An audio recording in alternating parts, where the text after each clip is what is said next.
Wis Pak ora apa-apa. Aku ora oleh diwenehi jambu Dipanirmala ora masalah. Kowe ngerti to, aku duwe kepinteran nyolong. Wis rasa njaluk ngacolonge kayangan. Angel sole kayangan kuwi rapet-rapet to kaya apa ngrengsang linggis. Arep babah kaya mbiyen. Ora iso kayangan kok dibabah ki ora iso. Setro, aku mangkel iki ora jandruk. Mangkel piye? Wis aku lara ati aku. Karo ngendikane Bathara Guru sing tredak-tredak ning bareng tekan pungkasane padha nyocok nang rasa. Gong, iki dewa lho. Wis ngerti aku apa ngene bakul bakso. Aja kurang ajar ora sak penakmu dhewe. Wis men. Arep dewa iki nek sak kepenake dhewe bapak kok nyembah. Aku ora itu. Aku ora mentolo, Tru. Aku jane yo ngrasake lara atiku, Gong. Aku jagat ki dadi paseksen. Nek bapake kakane Bathara Guru, tata krama ya tata krama ning ora kaya ngono kuwi. Nuwun sewu lho pikulan. Pikulun. Kita arep apa, Bagong? Pun kula mboten njaluk jambu Dipanirmala, mboten njaluk pelem Dipanirmala jambu Pertangga Jiwa. Lho, kuwalik. Wis men. Wong ya ora bakal entuk barange kok kuwalik mbok men. Lah kok kita malah sajake murina lan panjenengan ulun. Nesu aku. Lho, malah ora basa. Iki bapakku Pikulun. Kok mung perkara njaluk jambu Dipanirmala pelem Pertangga Jiwa kok Semar, Kakang Semar. Jagat iki ana siji wong sing ora gelem nyembah karo aku. Sapa, Guru? Engko aku tak tekan kono tak aturane nyembah karo kowe. Sing ora gelem nyembah karo kula namung Kakang Semar. Aku ateges secara tidak langsung sampean ki akon bapak nyembah karo sampean. Ha ta? Ha ya. Aku meneh syarate anake kok kudu ngorbanke harga dirine bapak. Enggak bisa.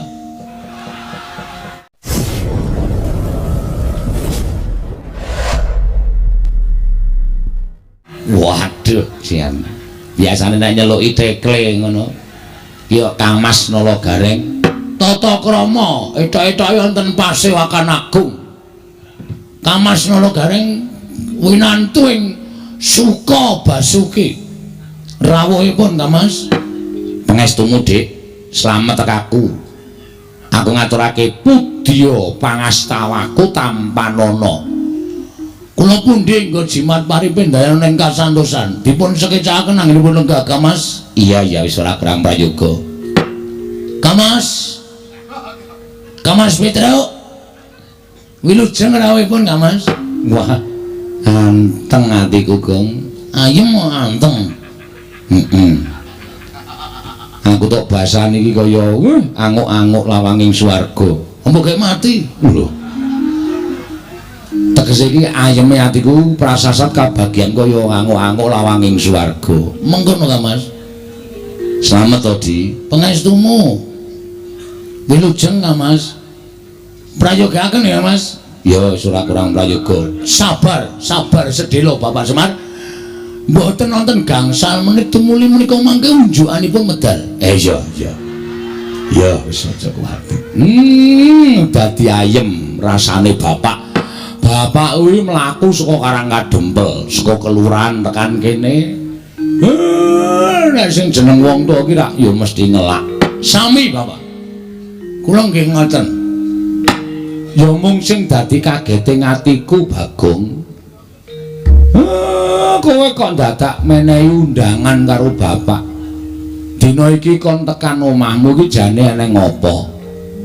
Malah tekaku bareng karo Gareng karo Petruk ki apa kakang-kakangmu ya tok wenehi undangan supaya tekan omah kene. Pancen leres mekaten, Bapak. Wonten atur ingkang badhe kula unjukaken kathokipun Bapak. Basa ora pethoke gayane basa. Badhe kula unjukaken ngersanipun Bapak Semar. Bab apa? Ngaten, Bapak. Ingkang sepisan sewu-sewu kalapatanipun ingkang putra diagung pangaksami dening kula mboten ngaturaken tata upacara ing kaprajan. Dhateng Bapak Semar upami ai. Upami Bapak menika rawuh menika kula ngertos badhe rawuhipun tabuh pinten kula badhe nyawisaken bandosa. Kurang ajar kereta kencana. Apa duwe? Kere kok kereta kencana. Hae saora-orane titian apa Bapak tok pethuk nganggo apa to apa. Badhe kula pethuk mawi titian kula, Pak. Saha nyawisaken Herminakata, Hermawar. Hah? Hermawar. Herminakata iku nggone Ndara Dursasana. Hermawar kinarya amiji ampeyanipun Bapak Semar saha amiji ampeyanipun Kamas Gareng lan Kamas Petruk. Wis rasah werna-werna. Sing jeneng wong tuwa karo anak ketemu slamet ki wis ayem atine. Lho. Lha pinangga slamet teng pundi, Pak? Sing jeneng wong tuwa karo anak ketemu saras wis apik. Berarti nek niki slamet ana hubungan karo saras. Wah, wis goblok banget. Saras ki waras. Oh ngono panti pijet. Utuh. Terus slamet ki wilujeng. Ngono lho. Nek kira-kira ora iso basa rasa basa kok malah bingung Bapak anggo. Pripun Pak ya tata kramane. Ya wis ora usah dadak werna-werna sing baku Bapak wis tekan kene iki aku wis seneng. Mengkanten, Pak. Lah saiki aku tak takon. Monggo. Kowe iki jane arep ngopo kok dadak nekake Bapak? Wah, mboten mungkin, Pak. Mboten mungkin kula teger nekak Bapak. Ngrawuhke Bapak ana ing kene iki karepmu piye? Ngene, Pak. Selasa basa wae kok. Oh ya basa. Mekaten, Pak. Niki kan ora kaya wong muni basa kok niki kan. Menika kan, menika ora sanggukan. Engko ngelak ora. Menika apa ping pindho? Sagedagan menika ya apik. Titi wanci menika, Pak. Menapa to sebabipun dene kula ngawontenaken pepanggihan keluarga. Keluarga ageng Bapak Semar Badranaya. Kula caosi prisa, Pak. Niki kan pun meh habis masa bakti kula.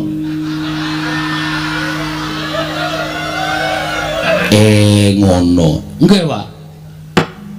Ning kanyata, kira-kira sasi November niku pun entek, Pak. Pun telas masa bakti kula.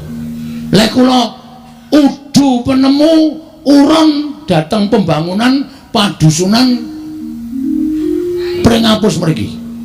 Lah terus niat kula niku ajeng neruske perjuangan kula, Pak. Perjuanganmu ing babagan anggen kula ngesuwi para kawula sak padukuhan ing Pringapus. Menika badhe kula terasaken namung keramikipun dereng gadah, Pak. Terasaken bangun teras terusaken dipun terusaken krana sakathahing para masyarakat kawula sak padukuhan Pringapus menika kanyata menika tasih setuju menawi kula menika tetep madhep minangka dadi kamituaning padukuhan Pringapus. Ketitik kula niku mboten wonten mungsuhe, Pak. Iya. Niki sing kula pacak dadi mungsuh kula bojo kula, Pak. Oh iya. Supaya sah ing samukawisipun. Kuwi tegese lemu mranata para kawula kuwi apik. Ngono, becik. Dasare kowe ya srawung karo masyarakatmu, srawung kawula-kawulamu. Ya ra, nggih, Pak. Ning nggon tata cara apa wae kerepotaning masyarakat kowe teka. Ana ing kabagyaning masyarakat kowe teka. Masyarakat kesusahan kowe ngetok, masyarakat padha seneng kowe ya ngetok. Kuwi jenenge kowe srawung apik, mula ora ana liyane kejaba kowe kudu neruske perjuanganmu melawan Belanda. Ora. Perjuanganmu nggonmu nata marang padusunan iki. Mekaten, Pak. Nah. Intinipun kula ajeng nyuwun pangestu kalian Bapak Semar. Tak pangestoni. Kalian nyuwun Probio. Sing arep maju jago kowe kok kowe njaluk Probio aku. Ngengeti bilih kula menika mboten nggadahi celengan, Pak. Iya. Ngengeti bilih kula menika ugi nuwun sewu tiyang mboten gadah ning dipercaya dening para masyarakat nggih kados pintu pundi malih kula tetep kudu maju minangka dadi pengayomaning masyarakat nerusaken dhateng pembangunan pedukuhan pring ngapus. Ngaten niku, Pak. Lah, mula kula nyuwun dukunganipun, Bapak. Iya. Bapak kula pacak minangka dadi tim sukses kula. Iya. Sampeyan Bapak kula jaluk supaya ampun tilem wit dina niki. Wong tuwa melek teka-teka iki tekan sok November ora mudhar ya ning ya. Ayo aneh-aneh ora. Sambil nemplekke gambar-gambar, Pak. Oh, lambangmu apa, Le? Yamaha 75. Lho. Sing jeneng pilihan kuwi mesti lambangke bangsa jagung utawa bangsa pari kuwi mangku lambang dhewe-dhewe. Nek pari iki kesejahteraan pangan lan sak piturute ngono kuwi ora kok Yamaha 75. Ha iki pemikirane wong ora cerdas kaya ngene iki. Oh, mergo apa kok gambari motor. Kita harus bergerak cepat. Ngono, membangun desa kudu bergerak cepat. Cek dengan pemikiran yang lugas. Apa sebabnya aku nggak kabar motor selah sepisan langsung muni Yamaha 75 kebule tekan ngendi-endi. Tegese kuwi nggonku srawung karo masyarakat iso tekan ndi-endi. 75 wis dadi tembung terus tanggap ing samu barang lir. Usaha. Wong ki nek urip tanpa direwangi usaha ora bakal iso kelakon penjangkane. Jiwa besar. Usaha meneh, usaha wis ping pindho. Hasilnya akan kelihatan. Langkah pertama kita memajukan masyarakat. Inilah pemimpin yang luar biasa.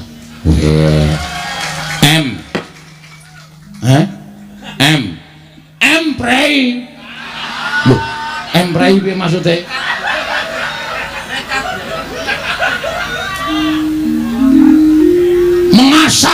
Mengasuh. Iya. Ayo kita bangun desa kita. Wah, edan. Kowe ngapa ya, Mir? Tangane kaya ngepleki dara ngene. Ngepleki dara ora. Bapak ki seneng karo semboyanmu ki seneng. Ngono, dadi iki ora bain-bain, Pak. Mula aku ndek niat bangun desa. Nek ya kuwi apa sing tak lakoni bangun desa kuwi bukan hal lahiriah. Yang artinya iki lagune Roma Irama. Wah, Ndeng. Sing tegese kuwi ora sing tak bangun ki bangsa papan sing magrong-magrong terus bangun intimidasi. Lho. Intimidasi ki piye maksude kok? Pengairan lho, irigasi.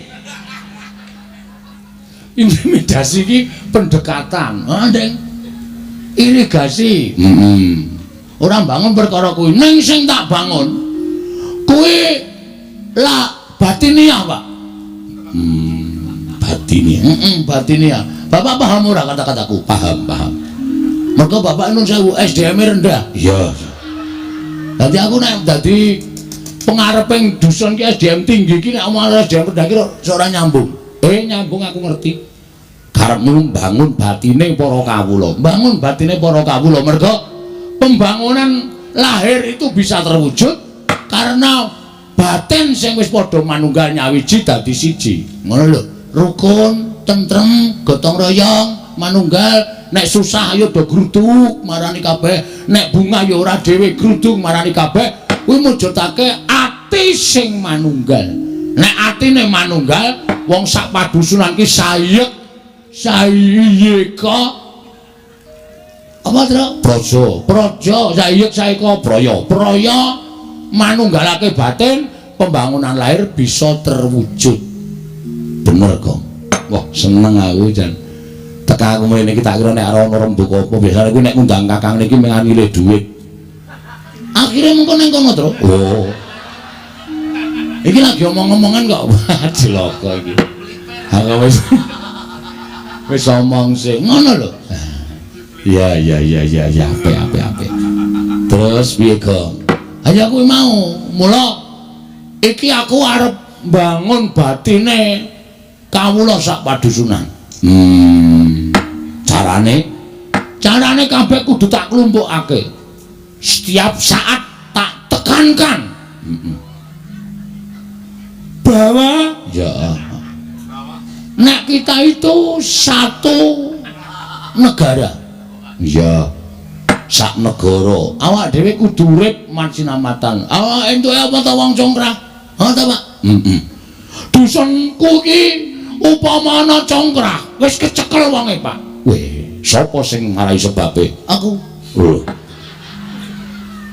kok malah kowe dhewe iki nek saiki wis tak suda iya tak suda aja nganti aku gawe congkrah mergo aku dadi pimpinan heeh supaya kabeh ki iso manunggal tetunggalan sayuk rukun rukancane ya Mas wijarane tekan nyinden barang malah ngono lho Pak ayo ya apik to Le lah terus saiki bapak tok jak rene iki jane arep ngopo nyuwun donga Pak oh iya sing jeneng anak nang ndek karepan tanpa dongane wong tuwa ambok nganti sirah dienggo sikil nek nganti kelakon mergo wong tuwa iki tumrapaku Gusti Allah katon bener bapak iki tangan-tangane iki sing gawe urip nek bapak ora paring pangestu arep aku menggebu-gebu tidak akan berlaku weh iso kabeh ta Tru heeh pinter ngono lho dadi aku bapak rawuhe tak suwuni pangestu angka 2 kakang-kakangku ya tak jaluki pangestu mergo kakang-kakangku kuwi tumrap aku iblis katon setan tenan bapak iki di pihak yang baik nyuwun 3 Mas kagem bapak kula ora urung dijalukke panitia sing gedhe pangapuramu Pak gula kuntek weh ya wis ora apa-apa tak suwun ke panitia ya Pak kok diwakilke dalange sik mangan ya iya wis ora apa-apa tole ngono lho nyuwun pangestu lan aku nyuwun karo bapak supaya sak suwene iki bapak nunggoni karo aku mergo kekuatan sing paling luar biasa tumraping Bagong ki mung bapak Semar syukur nek kowe isih percaya karo aku lha kok kon percaya sapa wong bapak ki bapakku iya ngono sak ngendikane bapak arep tak estoke sak dawuhe bapak arep tak estoke aku tok kon ngopo Pak biar dek zaman pertama aku nyalon dukuh pring ngapus tok kon kungkum aku yo nglakoni 40 dina 40 bengi kowe dawuh karo aku wong prihatin ki ora njaluk karo sing bau reksa wong prihatin ki ora njaluk karo sing tunggu kali karo sing tunggu guwa ning golek papan sing sepi sepen kuwi supaya eling karo kelakuane sing biyen resik jiwa lan batine aja nganti tumindak dosa nyuwun pangapura marang ngersane Gusti lan nyuwun supaya diilangi dosa-dosane sarana awake dhewe nglarani awake dhewe satata wong popo utawa sebut topo wah kok mletek ya ha iya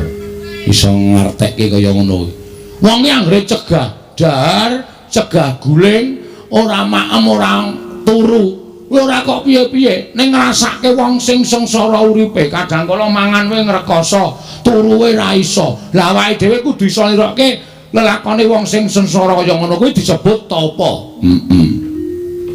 Ning kali lakoni wiritan. Iya. Ana Pak? Terus aku dikon petruk, kon ngebleng ning jero kamar. 30 dina 30 bengi. Kuat kok kowe kaya kuat lulus. Wedian. Ampuh kowe. Heeh. Dhewe karo bojoku. Aku ngeblong bojoku mblikung. Wis ora ana empere kaya ora pas kok iya. Ora ana kegiatan ning jero. Tingu arep ngapa iki? Iya, terus ya meng gareng sing kurang ajar. Lah piye to? Sing terakhir aku kon turu ning sarean. Sareane siji. Heeh. Are turu ning sarean kene iki sarean leluhur. Tak turani 3 dina. Bareng tak kenali juru kuncine iki meng sarean genjek. Wow. Ngono kok blas ora ngrimpeni. Arep tak apusi setan ora.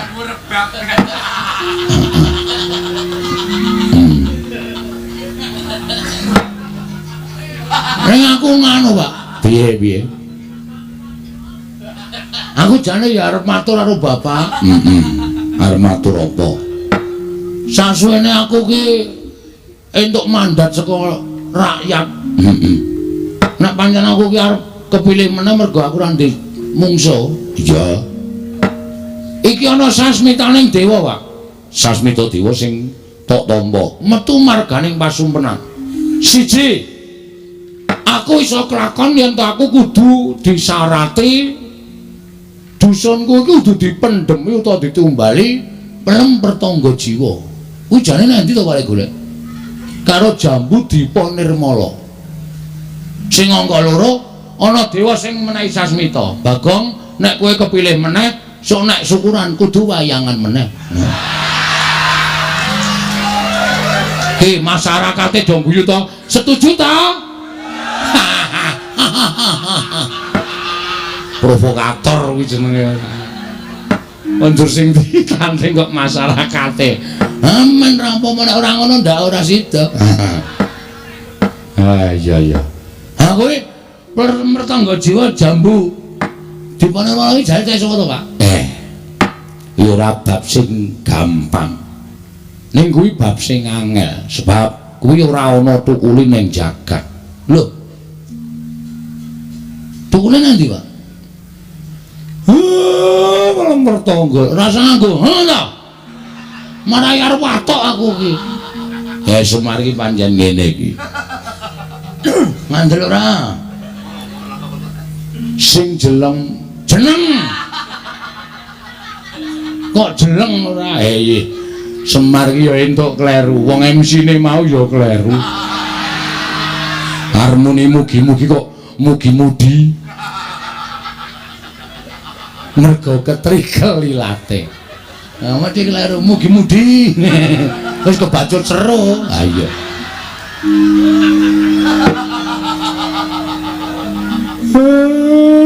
Kaya omong iki ya, pelem pertangga jiwa Jambu Dipa Nirmala kuwi cukule ora ning jagat. Teng ndi, Pak? Kuwi ning Kayangan. Wah, lah mula tak golek ning pasar buah kok ora ono. Anggere bakul tak takoni tumbas pelem pertangga jiwa mboten wonten Jambu Dipa Nirmala mboten wonten sak pasar kempot tak goleki ora ono. Lah kuwi sing angel ning kono kuwi. Sing angel ning kono kuwi. Sebab kuwi sing duwe dewa, tur kuwi pangdaharaning para dewa. Mula dewa ki ora dharwa ing dami, daharane saben dina ya pelem pertangga jiwa Jambu Dipa Nirmala unjukane tirta amerta. Piye nala gareng pun sampean mang jujur mawon, Pak. Mengki ndak malah Bagong muring-muring pun. Sampeyan ngerti watake Bagong dingendikake mawon. Nek blegere pancen Semar ning sing lenggah eneng kene wedan. Oh berarti sok nguntal kursi ya, Pak. Kok eneng sing lenggah nang kene iki? Kusike to cah bagus. Sing lenggah ning singasana adi kuwi Sang Hyang Ismaya. Ismaya iki apa? Ismaya kuwi kakange Bathara Guru. Berarti bener Mulane nek diomong Bagong ki aja sepelek karo wong kaya ngono kae cah pinter ming ora ketok mergo kae anak dewa anake Sang Hyang Ismaya sing menjalma dadi titah swanta. Wah, seneng aku, Pak. Dadi ternyata asli to, Pak. Aku lagi ngerti mbuktekke nyatake matur dhewe karo bapak ya bengi iki lho, Pak. Iya, pancen bener. Ning kuwi rak wis mangabad-abad kepungkur. Nek aku dunekke dewa aku moh wong jejerku ki mung menungsa. Aku moh nek dunekke dewa. Ning sampeyan asline ke dewa, ya dewa ning dewa sing kon mudhun ana ing jagat dadi titah swanta. Kok iso? Nek kowe upama urip ning kayangan rek aku barang ki melu sugih to, Pak. Ora kere kaya ngene.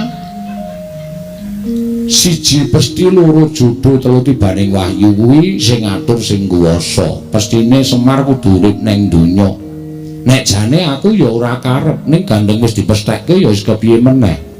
Ha sebabe apa to, Pak? Weh, nek tak critake engko ndak dawa. Ora apa-apa.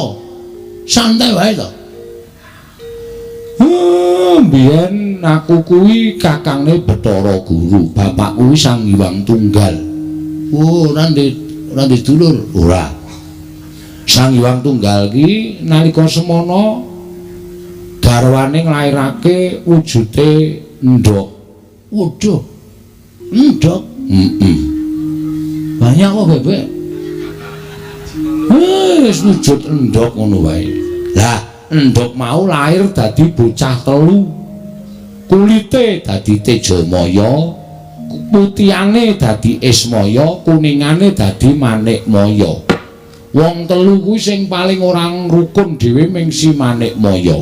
Sing ragil senengane meri karo kakang-kakangne Ismaya karo Tejamaya. Nganti sawijining dina aku kuwi lagi regejegan karo Kakang Tejamaya. Istilahe gelut. Masalahe rasa takon perkarane. Kalodhangan kuwi digunakake karo si Manikmaya nggo wadul karo bapakne Sang Hyang Tunggal, Rama, Kakang Ismaya, Kakang Tejamaya sami Pancabakah, sami peperangan amargi sami rebat kepingin dados dewaning para dewa. Ning jane ora, ning merga Manikmaya kuwi sing jane kepingin dadi dewa, terus aku didakwa kaya ngono karo si Manikmaya. Rama pukulun duka. Wah, diane. Apa ya ceritane? Terus Rama pukulun duka didangu Tejamaya, Ismaya kok ngono pakartimu kok kepingin nyahak wenanging wong tuwa. Tejamaya nek kowe iso nguntal gunung pagering jagat sisih kulon tak dadekke dewa. Ismaya nek kowe iso nguntal pagering gunung jagat sisih wetan kowe tak dadekke dewa.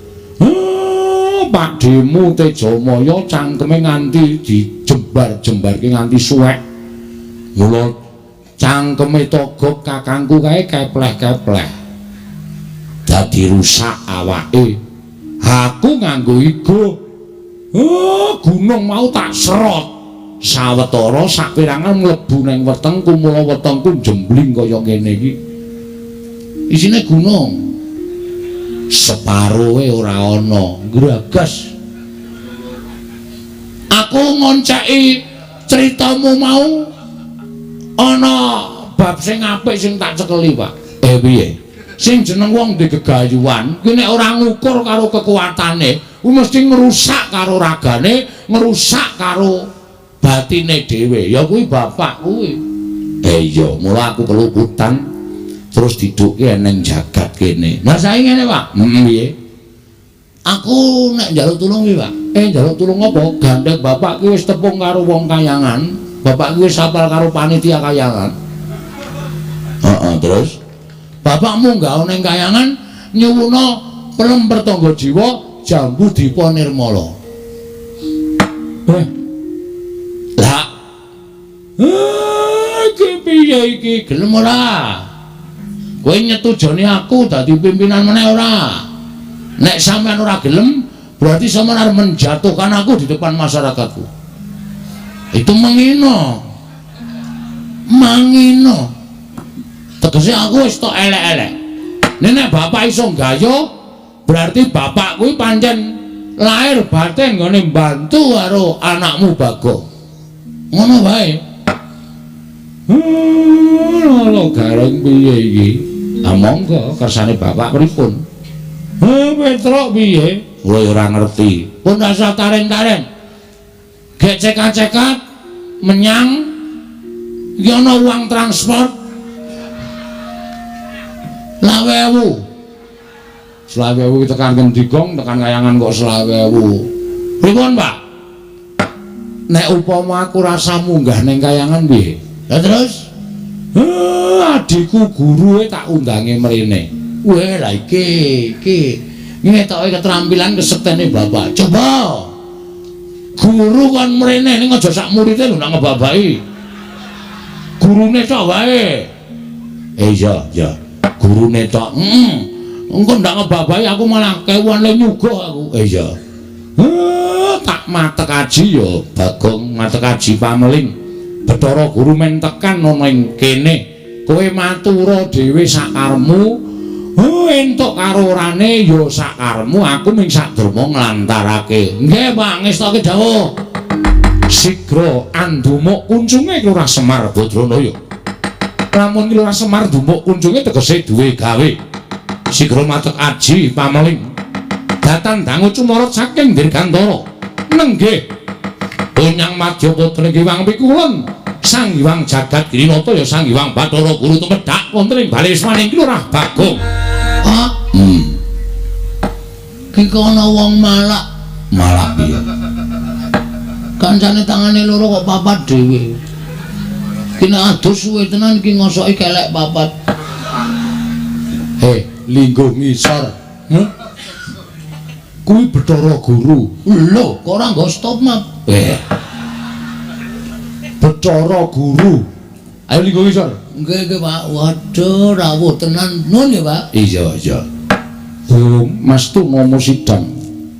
Sekaring bawana langgeng, Kakang Ismaya ndangu kalian kula. Sing gedhe pangaturamu. Manikmaya paripaksa kuwi tak rawuhake ning kene ya mergo ana wigati sing bakal tak aturake marang Manikmaya. Kakang Ismaya kula ngaturaken bekti kula kunju. Iya tak tampa pangestu tampanana. Dian ora basa ya, Pak.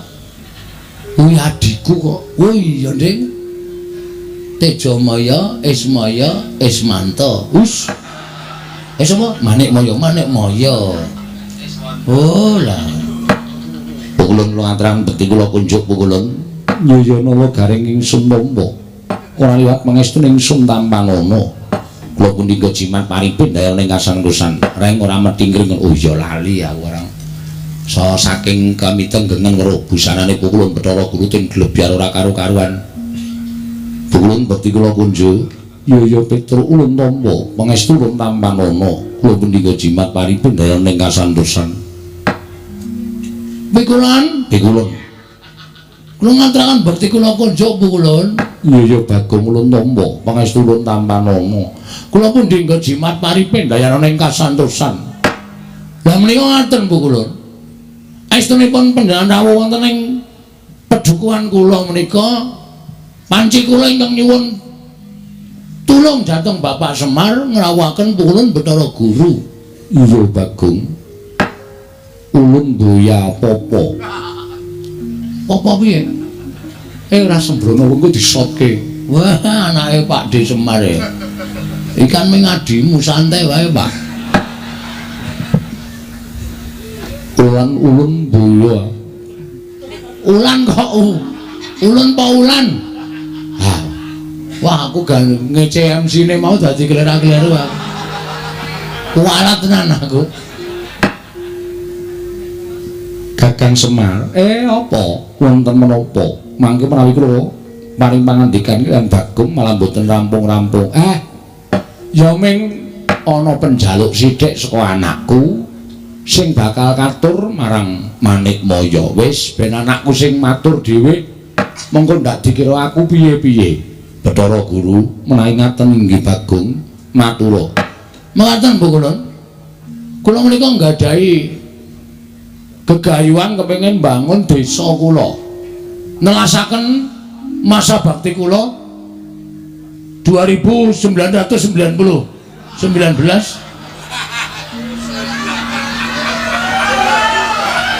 mau ya kleru ta Pak? Dadi lurah kok suwe men pirang-pirang abad busung kula menika dipun tumbali.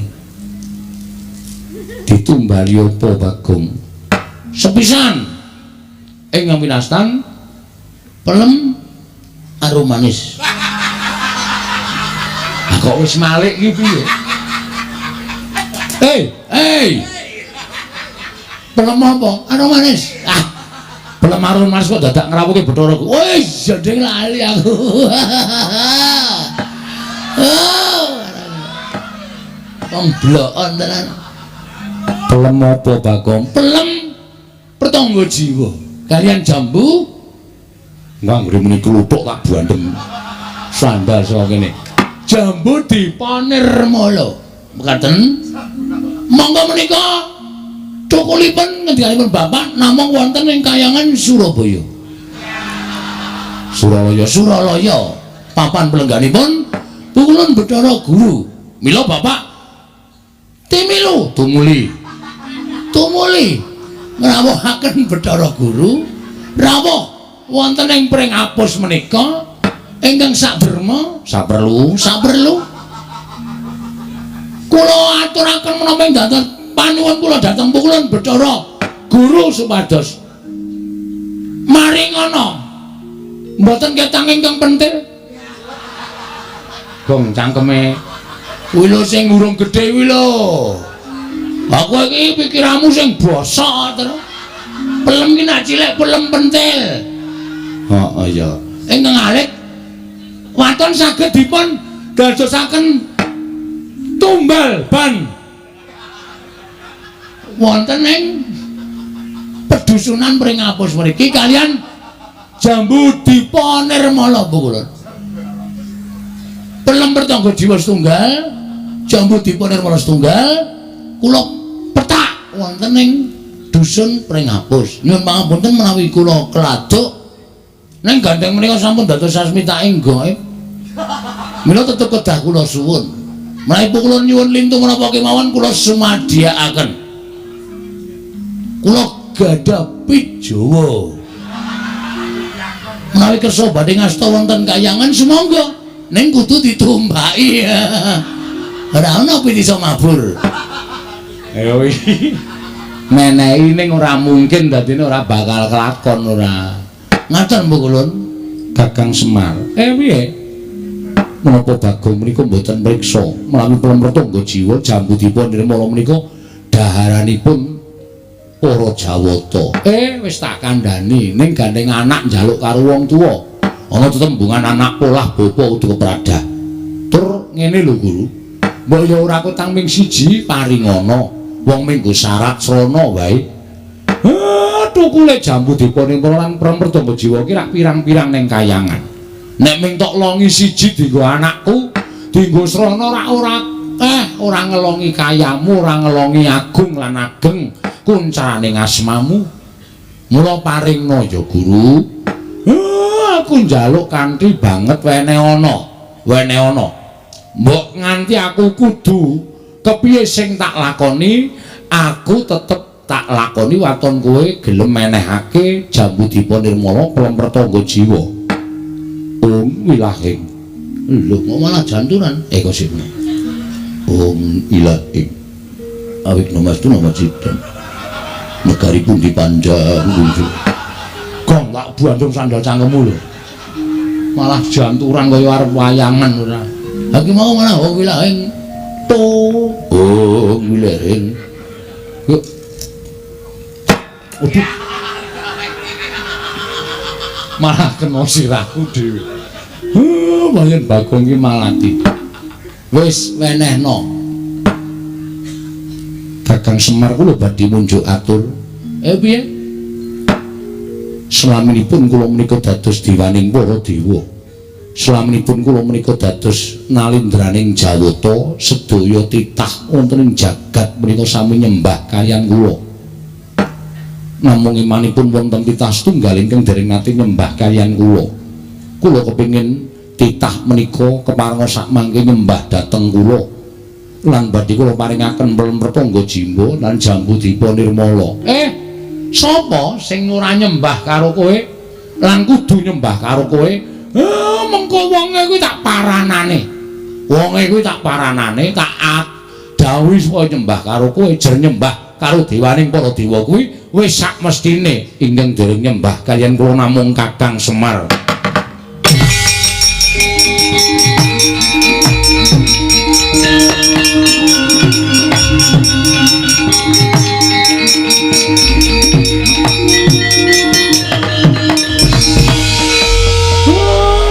Pancen kuwi syarate.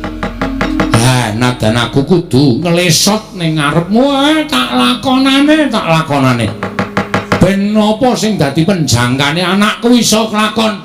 Jangan, Pak. Aja. Bagong, menapa sing tok karepke kelakon? Aku sing ora entuk.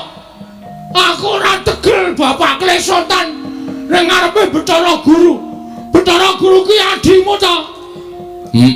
Aja. Wis Pak ora apa-apa. Aku ora diwenehi jambu dipa nirmala ora masalah. Kowe ngerti to, aku duwe kepinteran nyolong. Wis rasa njaluk ngacolonge kayangan. Angel sole kayangan kuwi rapet-rapet to kaya apa rengsang linggis. Arep babah kaya mbiyen. Ora iso kayangan kok dibabah ki ora iso. Setro, aku mangkel iki ora jandruk. Mangkel piye? Wis aku lara ati aku. Karo ngendikane Bathara Guru sing tredhak ning bareng tekan pungkasane padha nyocok nang rasa. Gong, iki dewa lho. Wis ngerti aku pokokane bakul bakso. Aja kurang ajar ora sak penakmu dhewe. Wis men. Arep dewa iki nek sak kepenake dhewe, bapak kok nyembah. Aku ora entuk. Aku ora mentolo, Tru. Aku jane yo ngrasake lara atiku, Gong. Aku jagat ki dadi paseksen. Nek bapake kakane Bathara Guru, tata krama ya tata krama ning ora kaya ngono kuwi. Nuwun sewu lho pikulan. Pikulun. Kita arep apa, Bagong? Pun kula mboten njaluk jambu dipa nirmala, mboten njaluk pelem dipa nirmala jambu pertangga jiwa. Lho, kuwalik. Wis men. Wong ya ora bakal entuk barange kok kuwalik mbok men. Lah kok kita malah sajake murina lan panjenengan ulun. Nesu aku. Lho, malah ora basa. Iki bapakku Pungulun. Kok men perkara njaluk jambu dipa nirmala pertangga jiwa kok Semar, Kakang Semar. Jagat iki ana siji wong sing ora gelem nyembah karo aku. Sapa, Guru? Engko aku tak tekan kono tak aturane nyembah karo kowe. Sing ora gelem nyembah karo kula namung Kakang Semar. Aku ateges secara tidak langsung sampean ki akon bapak nyembah karo sampean. Ha ta? Ha ya.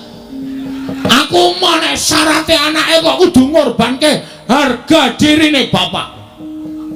Enggak bisa. Aku enggak bisa.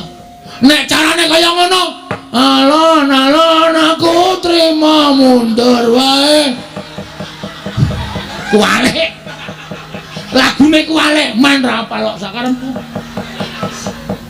Kuwalik ya men aku kuwalik ya nekat kok. Sok dileke kuwalik ben aku ya. Aku ora trima. Ning sampean mang titeni.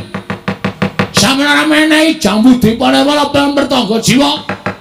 Aja sambat nek nganti ilang sakwite. Kuwi ana duduk sisan pokoke. Apa jare? Gawe masalah kok gawe masalah karo mantan maling. Sampenake dhewe ora. Gugu karepe dhewe arep piye kowe ha? Lho, kita malah wani karo panjenengan lho. Sing tak wedeni awamu. Yen ngono kita ora bakal ulun paringi. Aku ngruda paripeksa. Apa kita wani karo dewa? Sik to, kowe kita iki sapa? Wah, iki sing ora paham Bagong. Gong kita iki kowe. Tak tanya modar kowe. Bapak iki jenengke aku ngrekoso dibancaki barang yang diwalik kita. Wangun Bagong karo kita.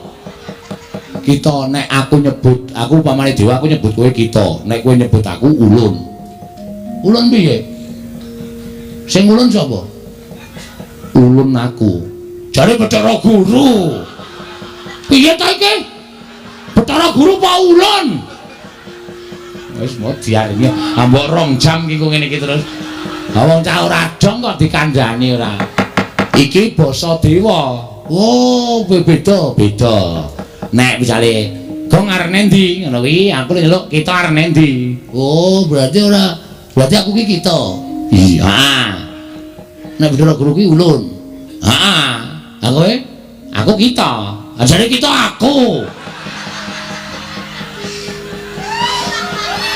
Sing positif to. Pun mboten ajeng aku mboten ajeng ngomong kula. Mumet sirah kula.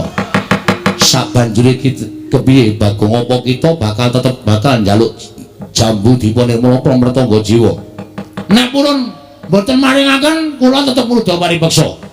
Yen ana apa kita wani lan para Jawata. Nek jane mboten. Ning gandeng nuwun sewu niki kebutuhan rakyat. Napa to sababe kula ngeboti pramrtangga jiwa jambu dipunirmala? Mergo niki kebutuhan rakyat pring apus niki kedukuhan pring apus. Nek nganti kula ora iso pramrtangga jiwa jambu dipunirmala ento, ateges rakyat kula sengsara. Daripada rakyat saya sengsara, lebih baik saya yang harus menjadi apa ya? Korban demi kesejahteraan rakyat. Wah, jangan tepuk tangan. Apa gunanya tepuk tangan tanpa saweran? Urung nembang kok wis saweran. Aku mundur alon. Oh, apal kuwi? Aku sedira nyetel kuwi. Oh. Kempol cawet. Cendol cawet. Kempol cawet ora.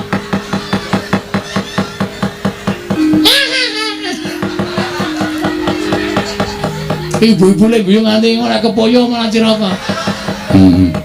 Kula ajeng rebut kita wani karo para Jawata sing tak wedeni awakmu. Bagong sabar men, meneng men. Ora tak peksa ngene iki ora rampung-rampung. Sampeyan ora maringke kula munggah neng kayangan tak bedol wite. Ben dewa do ngelih kabeh. Ora mangan pramrtangga jiwa jambu dipunirmala. Ulun jabut nyawa kita. Jabutan ora wedi aku. Untu ora tak jabute kok ming nyawa dijabut. Aku wedi ora wedi. Metu njaba yo, piye? Metu njaba. Weh, lah dewa ngajari ora apik kowe. Hah? Dewa ngajari ora apik. Nek wis sah, wis resmi iki ditokke jero. Tak dapuk dadi linmas. Oh iya. Linmas kaya ngene iki sing wedi sapa coba? Linmas kok ting gendhiek-gendhiek ngene. Sing penting getakane kok, Tru. Getakan sempritan sing penting. Ha iya ora. Wis Pak, Bapak rasa kuwatir, tak tanggunge Pak, rasa wedi. Ngono ana apa-apa piye? Ah saya tak takon. Kowe tresna ora aku? Aku tresna. Nek kowe tresna, mengko nek Bathara Guru methoke aku arep matani karo aku. Pethoke ya, Pak? Oh iya, iya. Ya? Anake Bathara Guru jenenge apa? Bathara Indra. Sisan kuwi pethono sisan, Pak. Oh iya, iya. Terus liyane oke. Penyarian Yamadipati, Mahadewa, Bathara Brahma, Bathara Sambu. Lan sak piturute akeh banget dewa. Oh, daluk-daluk kuwi pethok isan ya, Pak? Wow. Coro. Trenggiling. Ngono.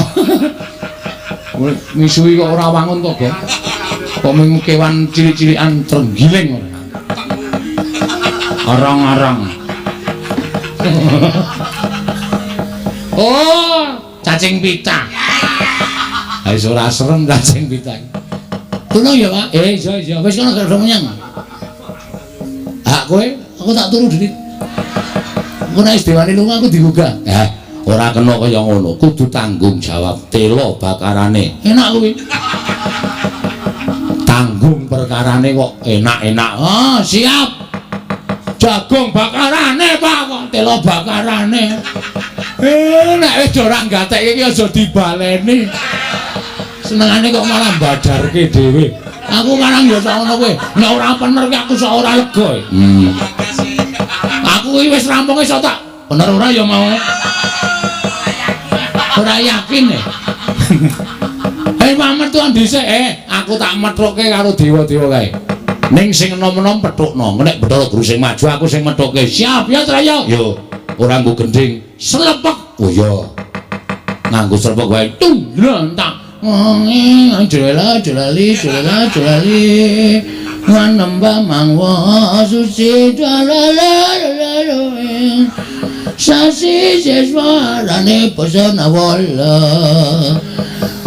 bangsa ular kambang. Ya emang aja yo. Merkencong Marudaya. Pak Pong bobolong kali codhe sapa sing gawe? Nuwun sewu, Dik. Paduka nganti para wadya bala Durandara tumedhak wonten ing Madyapada menika mboten pangling wonten tampel wates. Padukuhan mring apus papan pernahipun Bagong. Menika mangku suraos kados pundi keparang ingkang Raka ing Sidhe Pangudal Cemadong Dawuh, Dik. Kula nadyan kula pun penyarian Cemadong Dawuh, Pulun kula ingkang putra pun Bathara Indra Cemadong Dawuh. Pukulun kula ingkang putra pun Bathara Brahma Cemadong Dawuh. Nggih, pukulun kula ingkang putra pun Yama Dipati Cemadong Dawuh. Kakang Narada, Kakang Resi kanika putra, inggih wonten timbalan. Mugi dados ing kawuningan tedhahipun ingkang rayipun Bathara Guru wonten ing papan mriki krana kula nampi timbalanipun Kakang Semar. Inggih Kakang Ismaya ingkang miji dhateng ingkang rayipun Manikmaya supados tedhak wonten ing Madyapada. Lajeng repanipun Kakang Semar jebul mboten kanyono-nyono tedhahipun ingkang rayipun Manikmaya wonten ing mring apus krana wonten pamuthaipun Panakawan Bagong. Pamuthaipun Bagong menapa? Bagong badhe mbangun desa nanging kedah wonten syarat-syaranipun. Syarat-syaranipun menapa? Padukanipun Bagong kedah tinumbalan Pelempertangga Jiwa miwah Jambu Dipa Nirmala. Satemah Bagong nuwun kelawan ingkang rayi maringaken Pelempertangga Jiwa lan Jambu Dipa Nirmala kinarya dhaharaning para Jawata Kakang. Kagiat raos sing manahipun ingkang rayipun Bathara Guru. Tumunten tumuli kula damel srana menika dados pancatan anggen kula kepingin ngasoraken dhateng panguwaosipun Kakang Ismaya. Ngasoraken dhateng panguwaosipun Kakang Semar liripun kados pundi dikepareng kula Cemadong Dawuh. Mugi dados ing kawuningan Kakang Prisa piyambak nadyan sedaya titah wonten jagat menika nyembah dhateng ingkang rayi. Namung setunggal ingkang boten purun nyembah inggih menika namung Kakang Ismaya inggih Kakang Semar. Mila tumunten kula ngaturaken syarat srana menawi Bagong badhe amboyong Pelempertangga Jiwa lan Jambu Dipa Nirmala. Syaratipun Kakang Semar inggih Kakang Ismaya kedah nyembah dhateng ingkang rayipun Manikmaya. Dalah perkencong Marudaya. Ngaten to Di kasinggihan mekaten. Mangke rumiyin. Lah kok ngantos panjenengan menika sajakipun dumugi sak mangke tasih nggadahi raos gething keburu sengit dhateng Kakang Ismaya menika kula tak nuwun sewu. Janjanipun perkawisipun menapa to Di? Kakang Narada wonten dawuh Kakang Semar menika ingkang tansah damel titah ngliwaring panembah. Tegesipun kados pundi? Ngliwar panembah kelawan panjenengan ulun nanging dipun kanthi manembah dhateng panguwasaning dat kang urweng dat. Monggo sejatosipun kula menika nalindraning para Jawata. Ing kedadipun sembah menika Bathara Guru sanesipun boten kenging dipun sembah Kakang. Mila panganggep kula Kakang Semar menika badhe damel kapitadosanipun kawula ingkang sami nyembah dhateng pun Bathara Guru dipun ajak supados nyembah dhateng panguwasaning dat kamurwing dat Kakang Narada.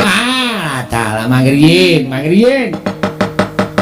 Kedahipun panjenengan menika emut nuwun sewu lho Di. Ingkang nami Jawata menika nuwun sewu wonten tetembungan kena lara luputing pati. Dewa menika janjanipun ugi titah.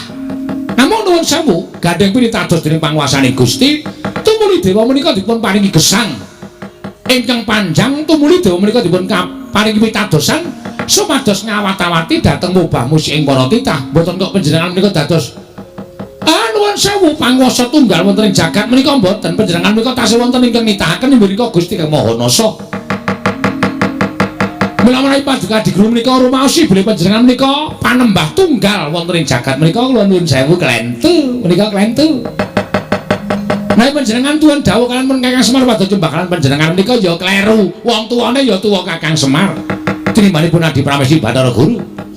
Lah kok tumuli panjenengan dawuh kalian Kakang Semar pada jembakalan panjenengan menika menika lepat di. Kula badhe nglajengaken matur kula rumiyin Kakang. Nggih, acara lajengipun. Kula matur kados mekaten kalian Kakang Ismaya. Tumuli wonten ingkang boten trimah. Ingkang boten trimah sinten? Anak-anakipun Kakang Semar.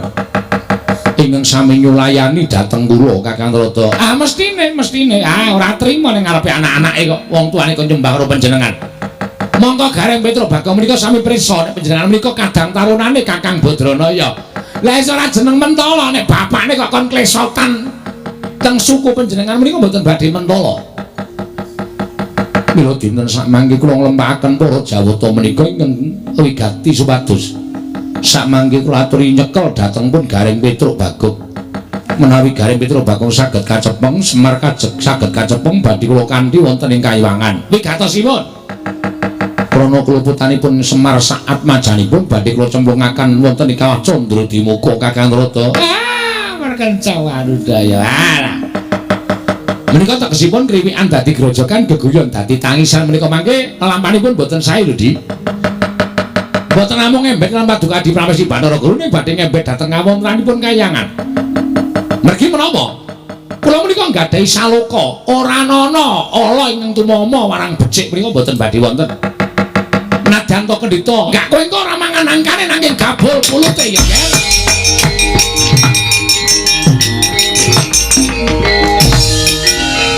Penyarian kula mendhawuh pun Indra wonten timbalan Rama. Brahma iki wonten timbalan Kulun Yama Dipati. Sak katahing para Durandara diketapake merga ulun percaya anak-anake Semar uga ora bakal gampang dicekel. Nanging sapa ingkang bisa ngrangkit atmajaning Semar luwih-luwih iso ngrangkit Semar Badranaya bakal nampa hubungan ingkang sakmurwat lawan labutan kita kelawan panjenengan ulun. Pangkatipun ing putra benjang menapa Rama Kulun? Pangkatipun ing putra benjang menapa? Ora ketang sambung obor cara lintang tung liya mangkat dina iki nang ngestaken dawuh nyuwun pamit bidal dinten menika nono ngestaken nyuwun pamit bidal dinten menika Kulun nyuwun berkatang itu saged kasembadan panjangkanipun paduka Kang Adi Kulun terus kok rantak-rantak diwane pirang-pirang mongko kowe karo aku ming wong telu iki piye iki wis pokoke awak dhewe nglabuhi karo Bagong mesake bocahe duwe kekarepan kok malah godane kaya ngene gedene. Iya. Ning upama Bagong mau rawani karo wong pikulun Bathara Guru kedadene ra kaya ngene. Lah iya wis pokoke sak kuwate awake dhewe rek. Nek kira-kira ora kuat ya mundur. Nek kira-kira kuat nandhingi kridaning para dewa, ya dhewe kudu mbantu karo Bagong. Iki ketoke do ikhlas ora iki? Kok malah do grenengan? Nek niate ikhlas ngabuhi aku ikhlas. Ora usah dadak demi Bagong mergo adine aja nganggo pawadan adine. Wong bantu ki lahir batin ora sampe naik dhewe ngono kuwi. Ya wis tak mangkat le, rasa dadak gemremeng. Tak menyang methoke para dewa. Nggonku labi karo kowe iki nek tumrap aku malah kaya wong Natayipati lho kok. Nek mungsuh dewa iki nek kurang-kurang bejane sisip sembire tekaning pati. Kowe iki urip ya kok anu utange, Tru. Wis menyang ngono lho. Ya ora ya. Ya. Ning kowe aja meneng wae Gong dibantu ya. Wong telu maju bareng ora usah dadak kokean gunung tanpa guna. Ya. Kok iso urut ya, Tru? Heeh. Ki ngarep ki cilik mungsuhe aku wis kena imbang. Aku mungsuhku tengah kuwi kena imbang. Tru aku sing tengah. Ora. Urute dhewe-dhewe kok. Lho aku kok ora padha. Monggo cangkeme nyrengingih kaya ngono kae. Kae sapa kene Bagong? Ora ngerti. Bathara Yama Dipati. Yama Dipati? Heeh. Dewa tukang apa kae? Tukang jabut nyawa. Waduh. Wis entuk mungsuh pisane kok tukang jabut untu nyawa. Untu dengkulmu nyawa. Nek niat diniati, Gong. Siap, wis ora wedi lho sapa-sapa aku. Kula ngatur bekti kula kunjuk Pukulun. Nala garing tak tampa pangestuku tampan ana. Pukulun Bathara Penyarian. Oh, Pak Jarik. Udu. Bathara Penyarian. Ya kancane Pak Jarik. Ha ya wis. Bekti kula Pukulun. Iya Petro tak tampa. Pukulun bekti kula. Ya Bagong tak tampa. Pukulun Bathara Indra lantaran bekti kula kunjuk. Ya garing tak tampa. Pukulun Bathara Indra lantaran bekti kula kunjuk. Ya Petro tak tampa. Indra sapa? Indra Dewa. Ngut dono kasino Indra udu ora film ora nun Bathara Indra ngaturaken bekti kula konjo ya Bagong tak tampa Pukulun Yamadipati bekti kula ya garing tak tampa waduh serem suarane ya garing tak tampa untal cengelmu medeni Indra wis tenang wae santai Bathara Yamadipati bekti kula konjo ya Bak Petro tak tampa Yamadipati bekti kula kunjuk ya Bagong tak tampa. Waduh. Nganggo ngono barang Indra, kaya seger ndelok aku. Aku ucul klambi katokan training ngono kok. Mulane ya seger awakmu kimplah-kimplah. Ora dicokot ku diaginge iso mak grewel ngono. Mbok ora medeni. Wong arep perang kok malah dideg-degi. Nala garing wonten dawuh Pukulun. Tekakoning maman kene didhawuhi Wang Pikulun Jatimurti Wang Pikulun Bathara Guru. Wigatosipun aku kinen ngrangket karo kowe. Lho, sebabipun menapa? Merga kowe wani karo Wang Pikulun Bathara Guru. Kowe ora ngeparengake yen to Siwa Badranaya ya Siwa Ismaya nyembah marang dramaning Wang Pikulun Bathara Guru. Wane perkara niku beda perkara. Semar niku bapak kula. Ning nganti bapak kula digawe diasorake derajate kok nyembah dramaning Pikulun Bathara Guru ora bakal kelakon. Upama Semar gelem, anak-anake sing ora gelem. Ngoten. Tur niki kula ajangi jembar. Kula ngerti nek dewa-dewane ajeng ora trima karo napa sing kula lakoni. Rawi-rawi rantas malang-malang tak putung. Sapa ganggu bapak nyawane garing tak ikhlasake. Lho, kowe wani karo dewa. Sing tak wedeni apamu? Ming dewa iki kok diwedeni. Ya, Tru. Aku karo tukang nagih utang ora wedi kok. Ming dewa diwedeni. Oh, siap, Gong, siap kae. Bapak Petruk bareng nembelani karo bapakne. Lho anake, Mas. Pun sewu Pukulun niku anake bapak. Dadi nek garing belani kula mesti belani. Wah, nek ngono Bagong ya belani. Ora kok. Belani, ndeng belani. Medeni enak omong untune kok graji, Tru. Ora apa-apa anggere kowe iki tetek ora masalah. Aku belani. Kowe sapa jenengmu? Yamadipati. Yamadipati. Ya. Kowe belani kena ning ditena jabut nyawamu. Wow. Senengane jabut kowe ya. Belum rampung barang kok jabut ya. Manusia macam apa itu? Wah, jan Bagong ora semingkir apa kelakon kene marganing patimu Singalena Prapteng Walis. Loh, wani aku sing tak wedeni apamu. Kelakon tak bondo, tak krincung sikilmu Nala Garing. Mang maju, nek ana dewa kewirangan aja tundang Nala Garing. Mati dening aku. Petruk kene marganing patimu. Monggo kula ladosi, Tru.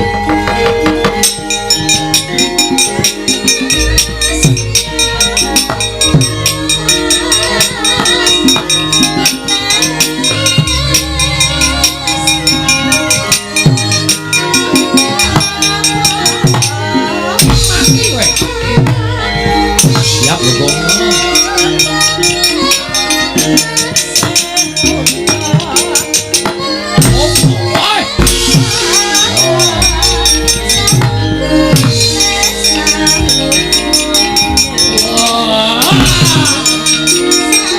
Tradisi itu mantap.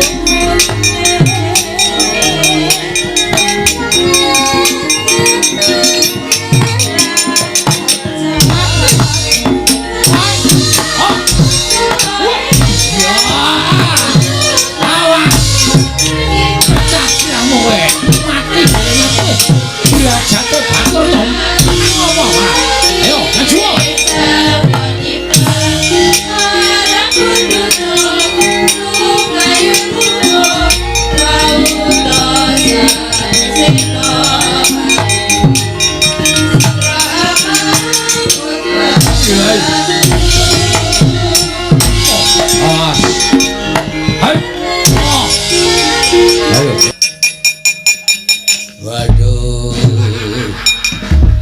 Waduh, Bagong edan nganti muni makluk ngono. Waduh, weh latar ngamuk punggung Suratanto Nirbaya Nirwikara. Ponokawan gawe wirangking para dewa. Cestri Sura ora padha tekaning pati aja dundang Bathara Guru lekanan.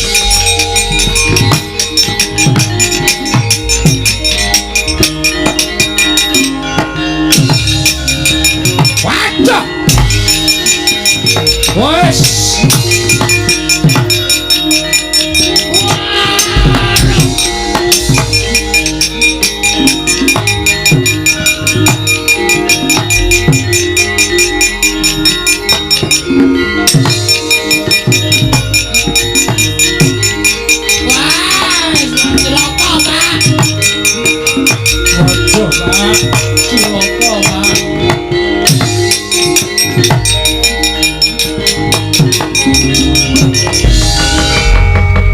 Piye kok do mlayu-mlayu?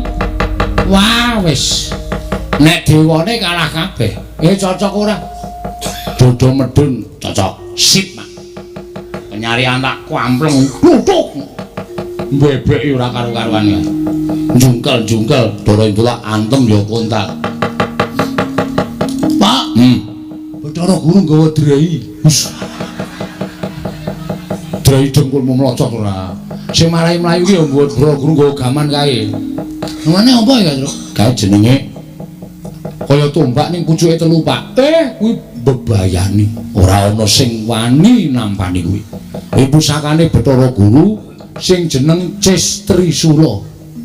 Cestri Sura, Tru. Gong Cestri Sura, Gong. Agene nang Cestri Amin.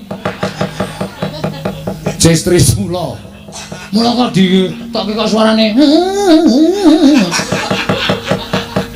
Sing kok elinge dawe-dawe. Cestri Sura. Kae ora ana sing wani methuke ning bapakmu wani. Ngene bapak mati, ngene bapak sedo. Pendem ya, Pak ya. Hus. Apiye meneh wong mati e? Kok karo bapakne kaya ngono to, Kang? Kon piye nek mati? Nek aku mati kowe ora sida mbangun desa. Waduh, wis ora ketemu Pak Bina. Cilaka iki to. Ha iya. Kudu sing mbangun desa iki. Pak Bina ora ono. Anu den baku sing aso. Iya. Ha iya jabe. Kowe do tengok kene. Bagong Petruk gareng tengok kene. Bathara Guru aku tak neng kene ora tekan kene dhewe wong.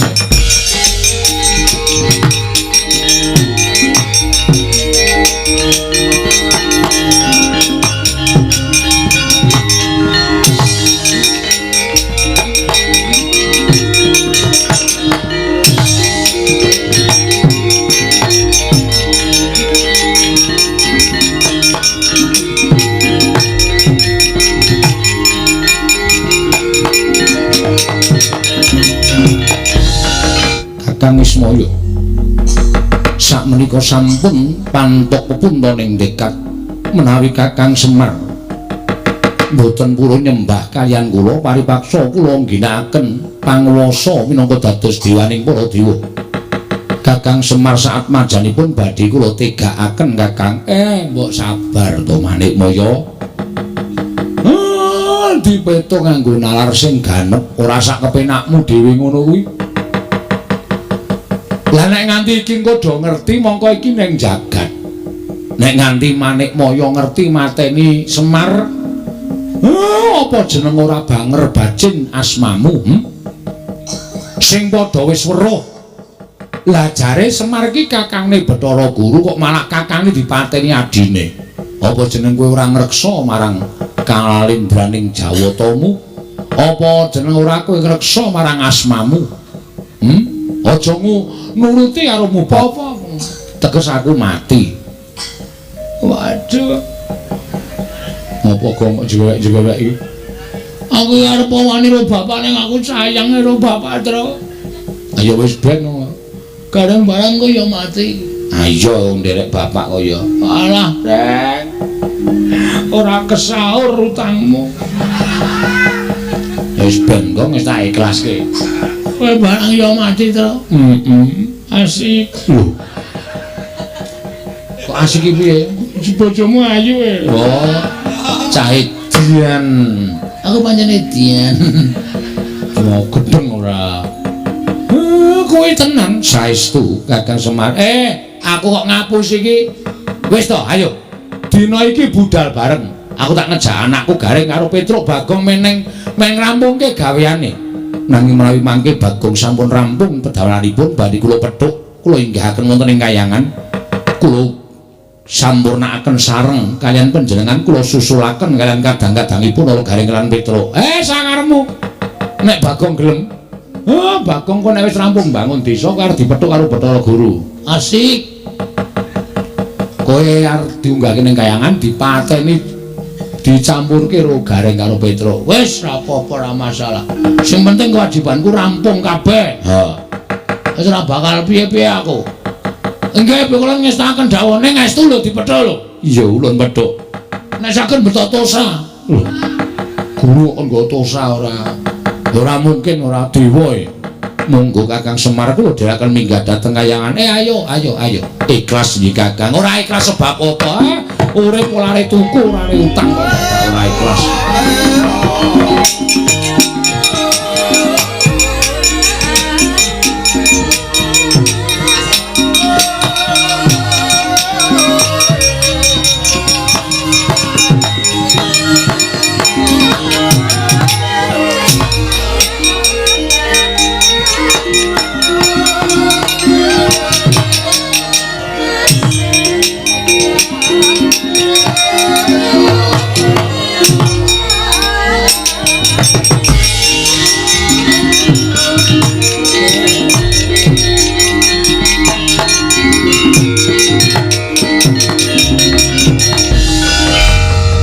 Tateku matur nuwun ya Prak, kowe mbelani karo aku. Matur nuwun Sareng, kowe mbelani karo aku. Kowe ya Truk, aja kuwatir, bandamu tak jarah rayah. Maksudku tak slametke Truk. Walah kok sepine piye iki? Yo kancaku sapa wis? Bapak ra ono, Petruk ra ono, Gareng ra ono. Menak nganti tekan jam 2 padahal ngendika mati gara-gara masa aku dhewe.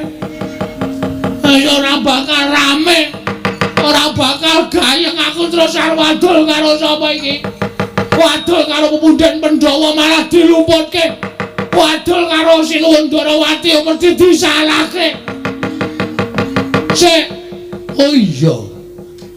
Aku sing sedulur e. Bapak ki jarene tunggale 3. Semar, Ismaya, Tejamaya, Manikmaya. Tejamaya ki jarene Watagok. Ha iki aku nek ora njaluk pambiyature Watagok, wis ora bakal rampung perkaraku. Wis tak sowan ning Jurang Porong. Wah, aku sing sowan. Bapak digawa ning kayangan dipateni karo adimu wae. Nang Watagok mbogong ora melu-melu, langsung tak benggang cangkeme. Tak suwek tenan. Adine kok ora melu-melu. Wah, aku sing sowan, wah aku sing